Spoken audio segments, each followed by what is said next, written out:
मुंबईतनं बातमी येते। मुंबईत आज 50हून अधिक रुग्णालय आणि अनेक महाविद्यालयांना मेलवरून धमकी देण्यात आली आहे। रुग्णालयातील खाटांच्या खाली आणि शौचालयात बॉम्ब ठेवल्याचा मेलमध्ये उल्लेख करण्यात आलाय। धमकीच्या मेलमुळे रुग्णालय प्रशासनात भीतीचं वातावरण पसरलं। मुंबईतली प्रसिद्ध रुग्णालय जसलोक, रहेजा, सेवन हिल्स, कोहिनूर, केईएम, जेजे हॉस्पिटल, सेंट जॉर्ज अशा अनेक हॉस्पिटल्सना धमकीचा मेल आल्याचं सूत्रांकडून कळतंय। रुग्णालयानंतर मुंबईतल्या अनेक कॉलेजेसना देखील धमकीचा मेल आलाय। हिंदुजा महाविद्यालय आणि पालिका मुख्यालयाला देखील धमकीचा मेल आल्याची बातमी समोर येते।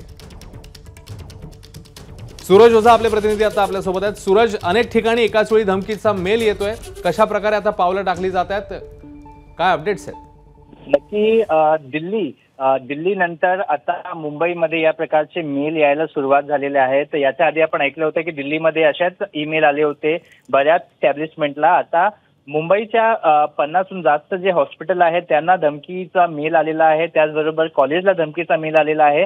आणि आता काही वेळ आधी मुंबईच्या बीएमसी हेडक्वार्टरला सुद्धा धमकीचा एक ईमेल आलेला आहे, ज्याच्यात बीएमसी हेडक्वार्टर उडवण्याचा दावा करण्यात आला होता। यानंतर या प्रत्येक ठिकाणी एसओपी प्रमाणे जे बीडीडीएसचे स्क्वॉड आहे, पोलिसांचे स्क्वॉड आहे, सगळ्यांनी चेकिंग केली, मात्र कुठल्याही प्रकारची संदिग्ध वस्तू मिळालेली नाहीये। सूत्रांनी सांगितलं की हे जे ईमेल करणारा व्यक्ती आहे त्यांनी व्हीपीएनचा वापर केला आहे आणि जेणेकरून त्याची आयडेंटिटी कोणाला मिळणार नाही असं करून त्यांनी हा ईमेल केलेला आहे। आणि एकाच ईमेलमध्ये जेवढे हॉस्पिटल होते 50हून जवळपास 50 जे हॉस्पिटल आहे त्याचा ईमेल आयडी त्यांनी मेन्शन केला होता आणि ते मेल एकदमच सगळ्यांना केला।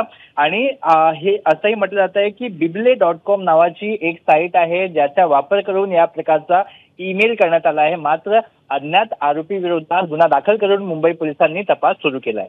जी सूरज, धन्यवाद या सगळ्या सविस्तर माहितीबद्दल। एबीपी माझा, उघडा डोळे बघा नीट।